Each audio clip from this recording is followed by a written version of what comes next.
This is Embodied Success, the podcast, where we explore topics that help to balance your mental, physical, emotional, and spiritual well-being. With these four elements interacting in harmony, we can experience joy in both our career and personal lives. This is Embodied Success.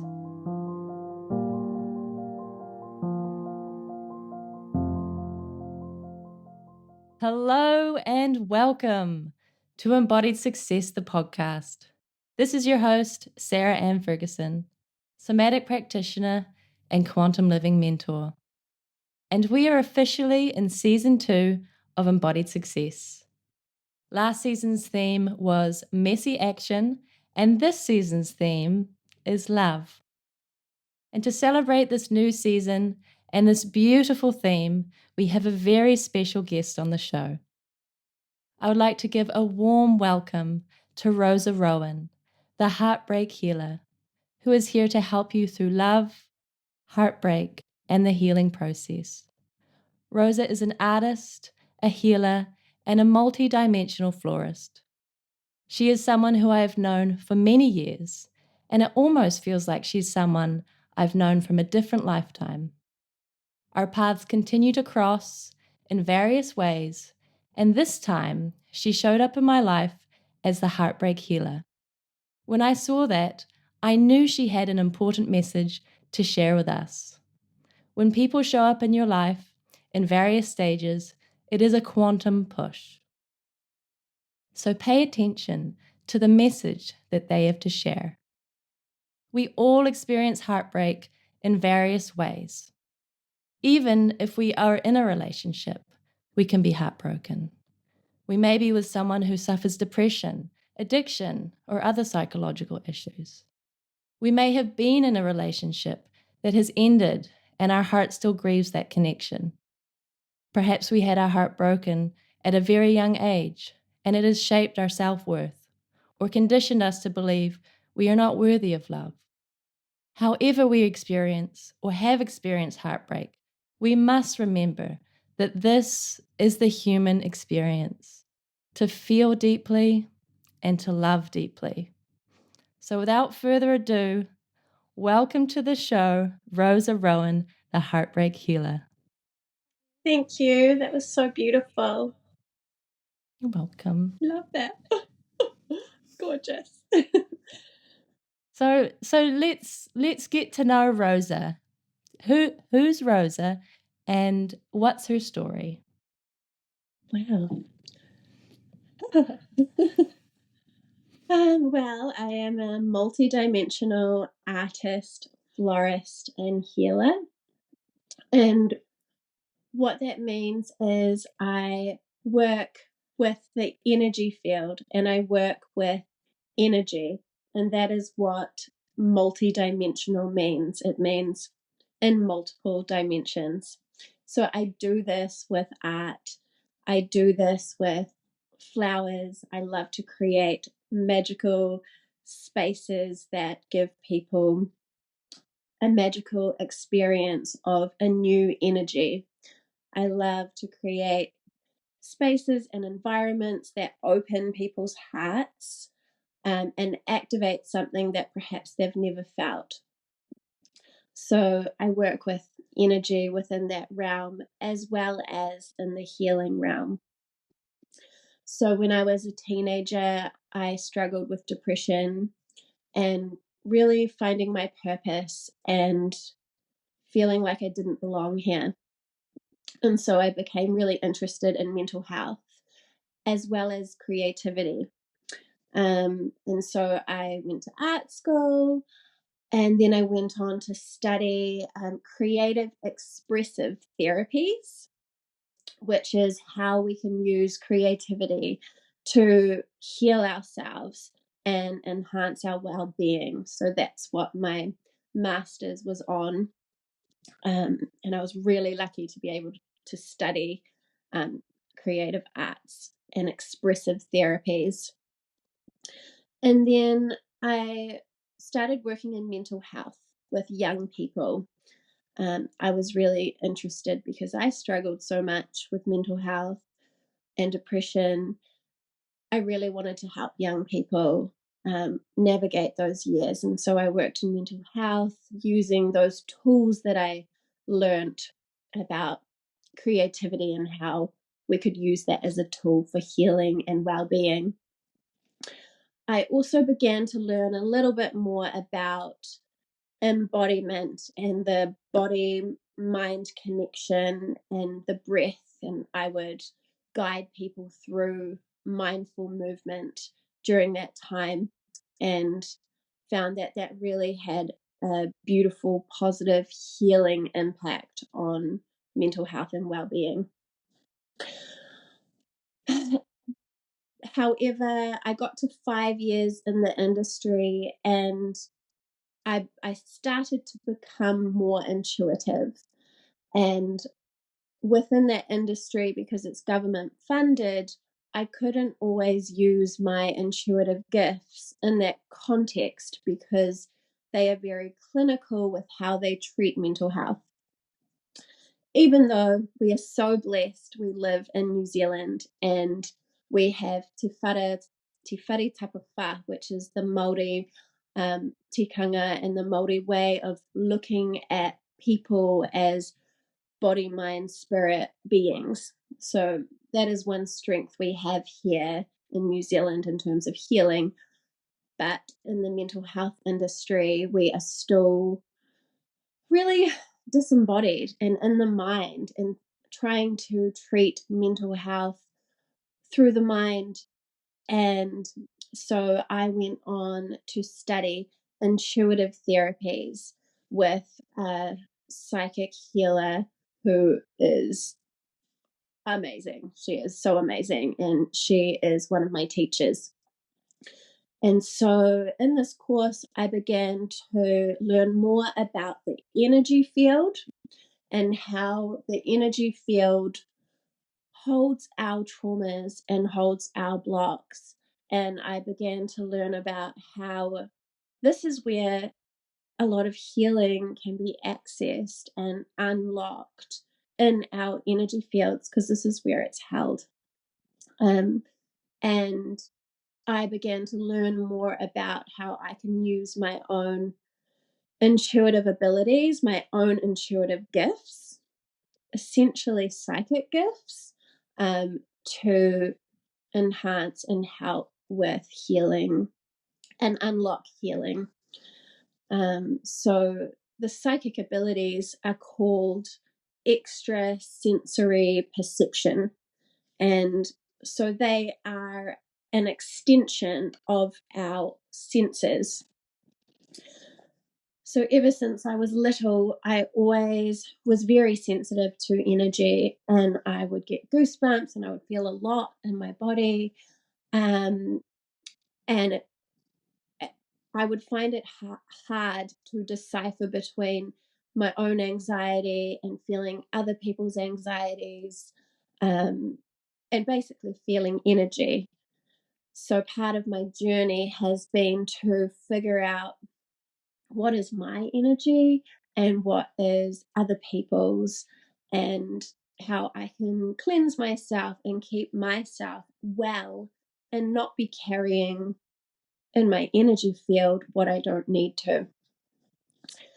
Through this time, I then got with a narcissist. And so he was an amazing teacher to teach me about energy and my own energy. He would come home and I would just feel his toxic energy, and it would become me and it would take over. So through this time, I learned that I was separate to him, and I began to untangle and basically find myself through the deep heartbreak that I experienced through him. But really, he was just a mirror to my childhood. And so he brought up all my triggers and all of my wounds so I could really look at them, hold space for them, and begin healing. Really begin healing my heart, body, mind, and soul. So yes, this is how we became the Heartbreak Healer. An incredible story. Thank you for sharing that with us. You're welcome. You do have, I've looked at your quantum human design chart, and you have centers that are open, and our open centers are where we receive conditioning from others. So basically, centers that we have open, other people's energy comes in and we amplify that, and it becomes incredibly hard for us to know what's ours and what's theirs. And a lot of us, if we don't have the knowledge that you do, or the tools to clear ourselves of that, we walk around all the time with this energy that's not ours, and it can make us sick and just deeply unhappy. Yes. Yeah, so that's a beautiful practice to be able to realize that that's actually not mine. He's come home and he's carrying all this within him, and I'm taking it in. Mm. And I did get sick. Did you? I got sick, and I also put on a lot of weight, and I just was so uncomfortable within myself. And going through the breakup, I have transformed. I look different, I feel different, and basically what has happened is I've reclaimed myself, and I've learned how to take care of my energy, and I've also fallen in love with myself, which is the medicine I always needed, but I was searching for it elsewhere and really, really not getting it. Relationship with a narcissist, that's like the epitome of a difficult relationship. That's Can you tell us a bit what it's like being in a relationship with a narcissist, in case some of our listeners don't realize maybe they're with a narcissist? Yeah. Um so, you know, he has good qualities, I do want to say. And that is part of what I fell in love with. Um and actually I believe he's got a beautiful heart at his core. Um but he's just not willing to do the work really. And he'll actually say sorry and things, but he won't get it. So perhaps what would be more helpful is part of what I um, learned in my course was we have different character structures, which okay, so there's 5 character structures, and with these character structures, they embody 5 core wounds that often people carry. And he was a typical, and this sounds really bad, he was a typical psychopathic wounded person. Um, so, I mean, it sounds really bad, but it's not even the worst. But it does feel very painful to be with someone who is in this character structure. So, this means that they have got a strong betrayal wound that they carry, and they carry it around with them, and basically they are ready for war at any point. They are ready to fight, and they are ready to fight brutally, because anything that touches their betrayal wound, they perceive it as a deep betrayal, and then their energy will just like lash out at you, and it's like a very violent energy. They don't necessarily have to be violent themselves, but often the violence is in the words or in the energy that just gets thrown at you. um so yeah, I tend to stay away from the narcissist label because I see him more through this lens. And I also see him as a teacher in terms of the narcissism empath dynamic. He really taught me so much. And I do believe he has a good heart. So with the psychopathic wound, they actually have huge hearts, but they're fucking broken. Their hearts are broken and they are just so scared of betrayal at every turn. And usually they were born into a household where their parents were already betraying them. And this doesn't have to be like physical violence necessarily. It can be emotional, spiritual, and emotional can be the most painful. And so, yeah, this is how I see it. And also with the psychopathic wound, often these people have just popped out of past lives where they were in the thick of betrayal. So they could have been in war and they have just had lifetimes and lifetimes of this betrayal. So they're coming in and they are ready to attack and they are good at attacking.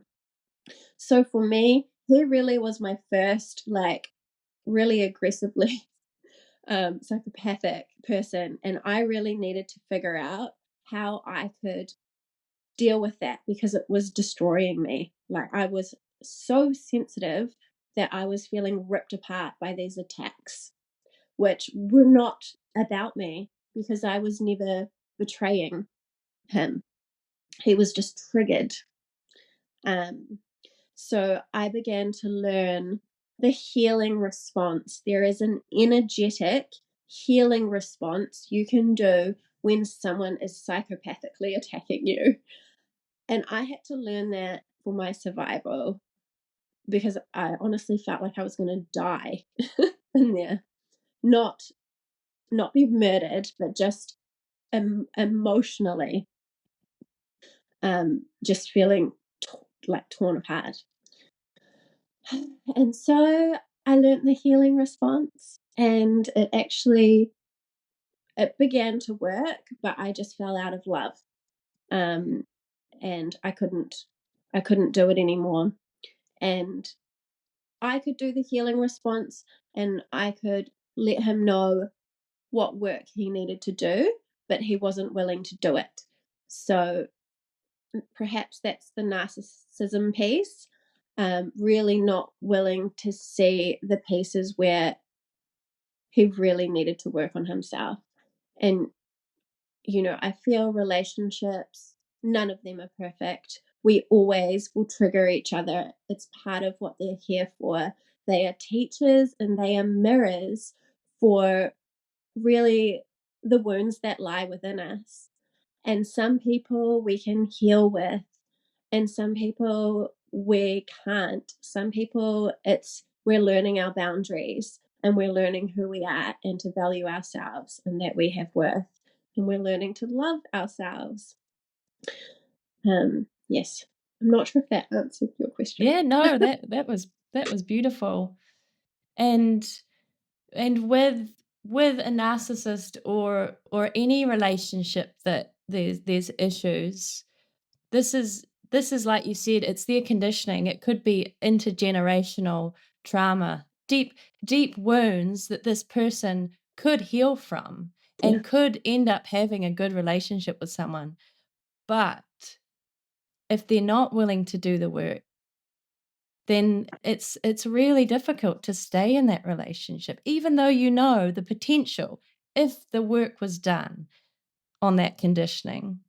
So it's a really difficult call to make when you're faced with, hey, I know this person, I'm doing my healing, this person could heal too, and we could have a beautiful relationship. But sadly, people are on their own path, and you can never really force someone to do the work, can you? Mm. Mm.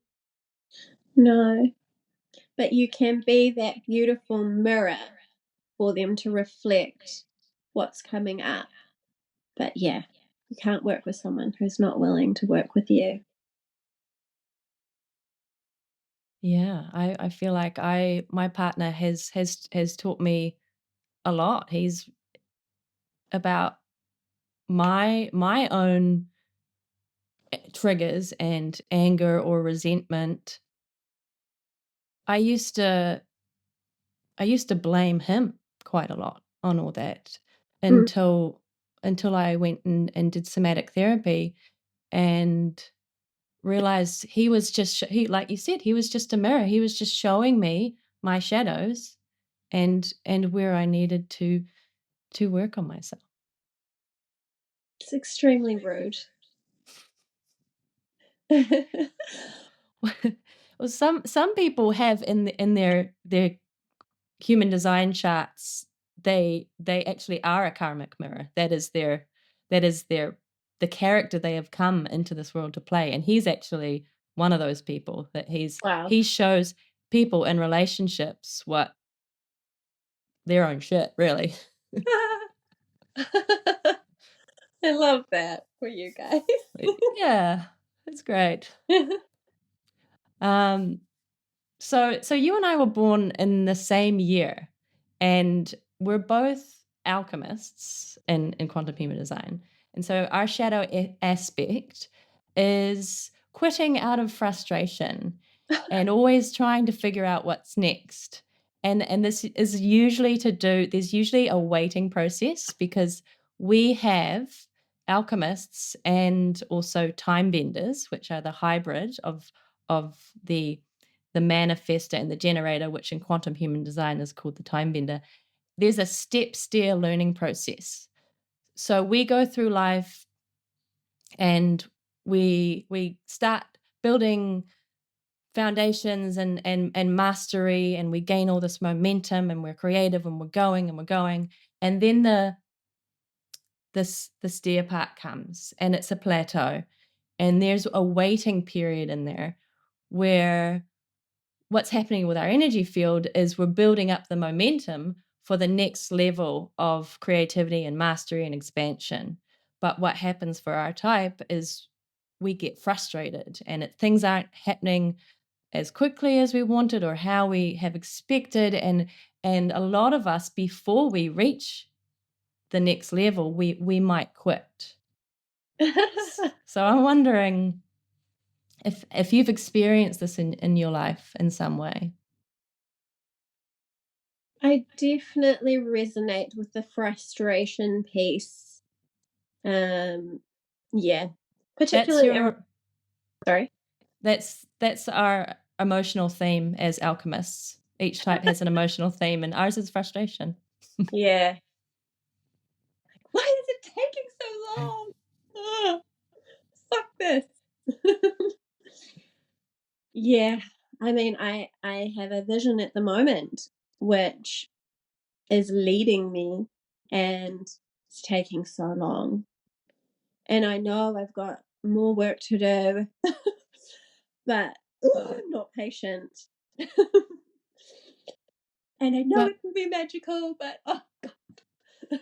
Yeah. well, now you can, if you can look at it now from an energy perspective and know what's on inside you is this buildup of momentum, Yeah. because there is a huge expansion coming, and the Yeah. waiting can just feel like it's lasting forever, and you're Yeah. ready for the next thing. But it's vital because you're in traditional human design, we're generators. Mm. So you're generating that energy because what's next is going to require a lot from you and Yeah. your energy. Yes.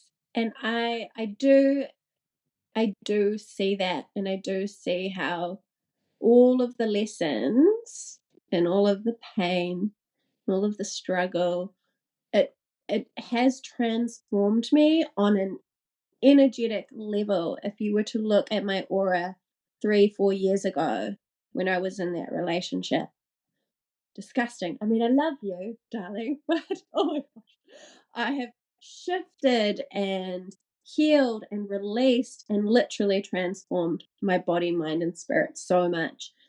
And I know and I feel there is more work to do to really embody this whole energy which I am creating, which is an energy, like you say. but I have to embody it to create it and to bring it down to the earth and manifest it. Yes.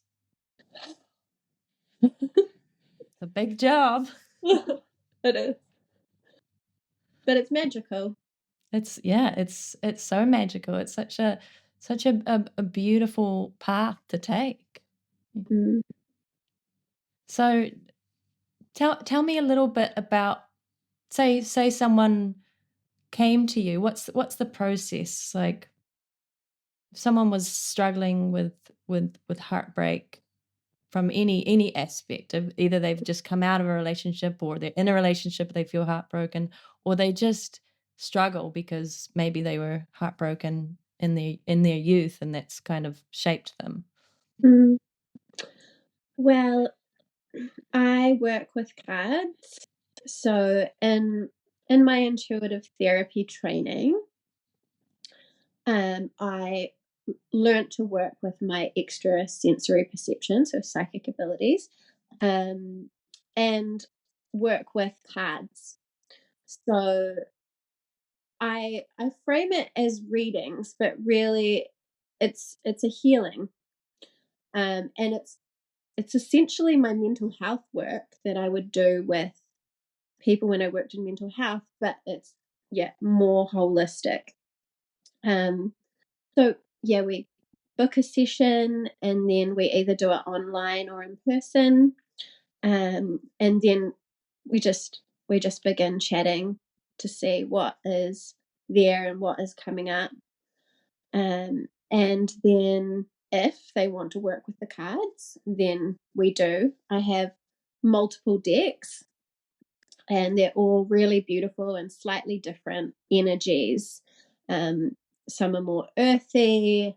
This one is so divine. It is called Star Temple and it works with the wisdom of the Matariki stars, which is so special. And especially right now, they are so close to us. And the Matariki stars, they are a constellation called the Pleiades, who are celestial beings who guide us and have guided not just Māori but other cultures throughout history. And the wisdom and the guidance is so beautiful. It's very divine, feminine. Um, but I do work with men too, so it's not just for women. This is just one of my decks. And I just get my client to work with their intuition in terms of what deck we work with, and then we do a card pull and see what comes through too. So it's very magical healing, working with the cards as a tool, as well as all of my knowledge and experience in intuitive therapies, mental health, creative therapies, and embodiment tools, if that makes sense. Because we heal on an energy level and then it comes through and can be seen in the physical level. And I tend to have very happy customers. Would you have like a couple, or is it something that is done separately? I've never worked with a couple, and I tend to do it like, one on one, because then I can tune into that person. If there's two people, there's two energies. So Yes. it's just not as clear. Right. And that can get complicated. Yeah, I can imagine. I've never tried it. I'm not saying that I wouldn't, but it tends to be just one on one. And I guess another thing that I will say, I think the heartbreak healer makes it sound like you'll be healed overnight. But healing is a process. It is such a process. And I did this intuitive therapies course, 8 years ago. And only now are some of the real like golden nuggets of wisdom really being integrated into my being. And only now am I really able to embody some of these things I learned on the mental level. So for me, it's taken a long time, and for everyone, it takes time. It doesn't happen overnight, but you do see changes, and it is really beautiful.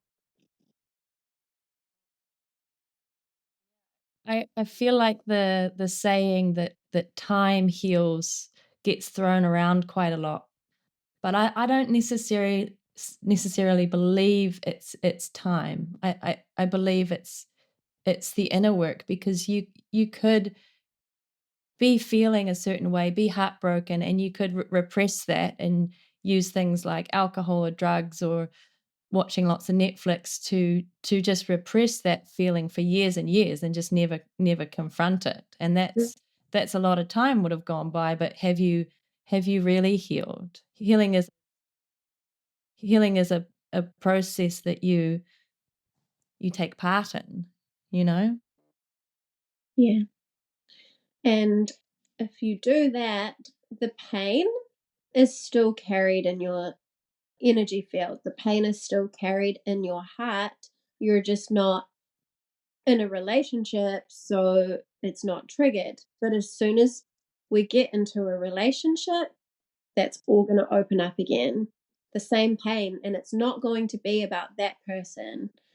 It's going to be about old wounds. And this is why they call it baggage. And I not to like judge baggage, because it's important. It's part of our life lesson to look at the baggage that is within us and around us. And that baggage isn't always ours. I had a healing once, and it was in it, my mother appeared, and she was shoving her, like, her baggage and everything she couldn't deal with onto me. And she was saying, energetically, spiritually, you deal with this because I can't. And so she handed that down to me. So there has been a fuck ton of baggage to address and work through, and it's not even mine. Have you heard of family constellation therapy? Yes, it was in a family constellation where this happened. Yeah. It's I was picturing that. Just here you go, because that's what happens. They pass it down to us, and not always on purpose, Mm, but that's we take on from our ancestors their baggage mm, and the burden, and we carry their burden, and mm, we can give that back to them. mm. And I too just would like to say I've been offering readings for years since my studies, which was 7 years ago. But it was only this year where I started the Heartbreak Healer, because I was supporting someone with readings through this process, and she was like, "You need to like do this." And I was like, Yeah. "Well, I already do readings and people know," but she's like, "Specifically this. People need this." So I do readings and healings, not just for heartbreak and not just for this emotional pain, for everything, but I just am good at this, and am focusing here because it's a way of packaging it that helps people, and everyone gets their heart broken. So And according to your chart, your life's purpose involves helping others find balance between stability and change, and guiding them through confusion to clarity. You can be a source of wisdom and support for those seeking to create meaningful patterns in their lives while embracing new experiences. So that sounds like exactly what you're doing. You are following your life's purpose. that's so beautiful. It is Yeah. so beautiful. And what a beautifully colorful life that you live. Yes. Very cool. Well, I always love to give our listeners either actionable steps or practical tips or something that they can then apply to their life. So there's someone who is struggling with heartbreak at the moment. What kind of tips or steps would you give them to begin to just start the process of healing? Mm. I would begin. I mean, everyone's different, and I really believe in using creative therapies to help us access ourselves. But what I would invite the person to do is listen to themselves. Listen to the voices that are coming up within them. Listen to the thoughts and the feelings. And so writing sometimes can be a really helpful tool for listening to yourself, because you can just express what is there, and then you're able to see what is there because you see it on the page. I like to either write or draw, because I'm visual. Um, so listen to what is there. You can also do this just by, you know, putting your hands on yourself and like figuring out like where the pain is like within you, because this is where the wounds are. Often we can feel it here because this is where our cords are. This is where we connect to people. So often we can feel it here or in our hearts or actually anywhere. And just ask yourself, like, what is here? Like, what is going on? And when you move through this process, you may begin to decipher the voice of your inner child. There is a number of voices that we carry within us. We have an inner child, we have an inner teenager, we have a higher self, and we have the ability to embody our inner parents, our inner mother and father. So often in these times, it is our inner child's voice that is like screaming out to be heard, listened to, held. And if you can connect with what your child is saying, the pain that it's carrying, you can ask your child, baby, what do you need? And tell your inner child, I am here for you. I love you. That person may not have you, whoever broke your heart, but I am here for you. Like, and embody the most divine mother or father to that baby. I've done this with myself multiple times, and I've seen myself as a baby just screaming out in pain. And I've asked my baby, like, what do you need? And they just needed to be wrapped up and held and looked at and witnessed for the beautiful baby that they are. And so your inner child often needs your attentiveness to listen. And if you don't listen to your inner child, often it will rule the roost, it will rule your life. Same with the inner teenager. If it's not heard for its needs, then it will fuck up your life. It will rebel against everything, including yourself. So we have to learn to em- embody the love that we need for this child. And for me anyway, this is the beginning and one layer of healing. Yeah. This is why we often say things like, well, part of me feels this way and part of me feels this way. And what's happening is there are all of these parts of us. There is the inner child and the teenage us and the higher self. And if you do what you're saying, you drop into that that witness state consciousness where you witness each of them, you hear them, they're seen, they're accepted, you sit by them, you don't try to push them away, you just hear them, and you give them what they need. Mm. And often what comes up in this is the abandonment wound.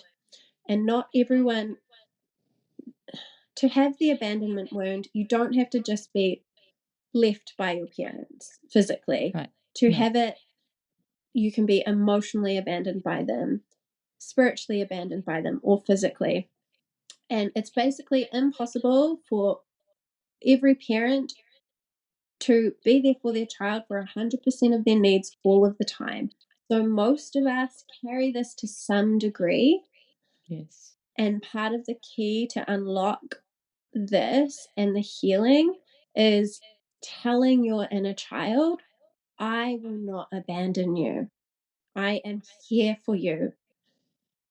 I am here to guide you through your life and make your dreams come true.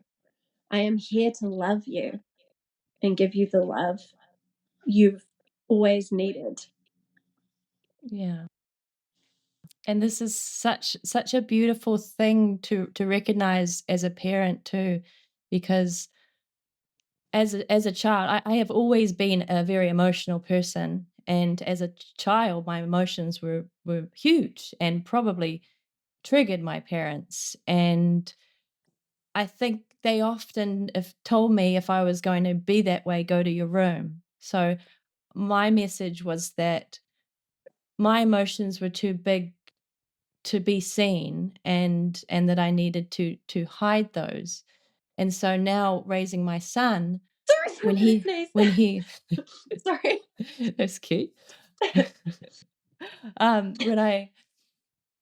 When he's having these big emotions, I feel the consciousness about it, and I just allow him to have those, and support him through that, even though a little bit of me is triggered, because when I expressed those emotions, it wasn't always taken very well. So it's a real dance when you then become the parent and you realize, like you say, you cannot always be perfect. There's always going to be some level of abandonment, Mm, because it's that secure attachment. mm, That's like, as a child, our most important thing is to be securely attached.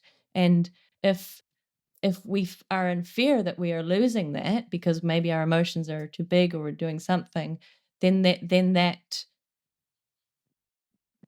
ends up giving us that a little bit of that abandonment wound. mm. Yeah. Yeah, and perfection doesn't exist. No. No. I mean, we can educate ourselves and do all the work and do all that. Parenting is hard, Mm, but it's important that you do acknowledge it, and you do acknowledge your inner child. And if there's meditation, you can do guided meditations to work with your inner child if you feel like you find it hard to connect and really drop into your body and feel that. There's so many resources on YouTube where you can be guided and go sit with them and hold them and give them what they need in that space. mm. And also feel the emotion that they carry. When I did this with myself, I noticed this emotion bubbling up inside me. But what I noticed about this emotion, it felt like I was crying on the inside, and it felt like a child consciousness in me. I'm like, I'm crying, but I was triggered by something small, something else. Um, this crying, and I felt the crying from within, and then it bubbled up, and I let it out and I expressed it. So allow yourself to express the emotions that are there and that have been held. And when you express them, then you can release them. And that is part of you holding space for yourself and your child. And then you can flow through this process and then bring yourself to completion emotional completion. So you feel emotionally complete asking your child what it needs throughout the process, because it will shift and change. Yes, and as we move through life, different things will show up to show us other aspects that maybe we haven't seen. Wounds appear from all experiences. I mean, we are not broken, so we're not fixing ourselves. And even saying that we're healing, we're already whole, you know? It's just like you said, it's the baggage. So it's setting down the baggage, or peeling back the layers, or the armor, taking off the armor bit by bit, piece by piece. And it'll be continuous throughout your life. Mm.